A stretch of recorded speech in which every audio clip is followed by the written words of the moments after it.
African Union. Yes, it exists. But what is the effect of the African Union in reality?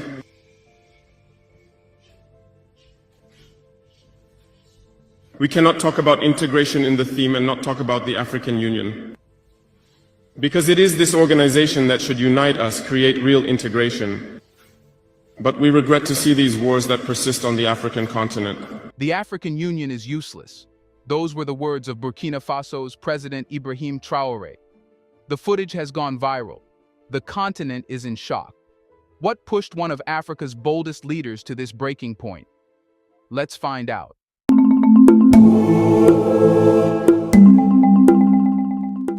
It began as just another press appearance. But what unfolded became one of the most emotionally charged political moments Africa has witnessed in years. In a now viral video, President Ibrahim Traoré of Burkina Faso can be seen addressing reporters and officials during a security briefing. But instead of a routine speech, Traoré did something no African head of state has dared to do so boldly on camera. He denounced the African Union AU in the rawest terms imaginable. With the cameras rolling, Traoré took a long pause, clenched his jaw, and spoke slowly, but with rising intensity. What is the African Union doing for us? Where are they? When our people are being slaughtered, when our villages are falling, when our sovereignty is threatened, what is this union doing? Nothing. The weight of that single word was unbearable. The room fell into silence.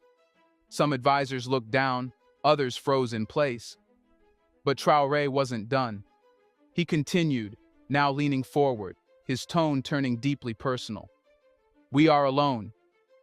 For a continent where most leaders remain cautious and diplomatic, especially when it comes to continental institutions, Traoré's message landed like a political earthquake.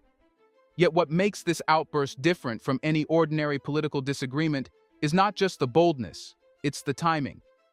Burkina Faso is currently one of the most embattled nations in Africa. For years, the country has faced waves of brutal insurgency, displacement, economic sabotage, and media smears.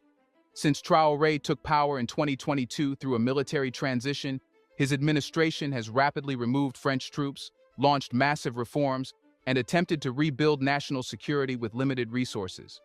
And throughout this turmoil, the African Union has remained almost absent, issuing generic statements but offering no material support, no strategic deployment, and certainly no political protection. So when Traoré stood up and snapped, he wasn't merely venting, he was calling out what many already felt. Africa's most powerful institution had become a bystander.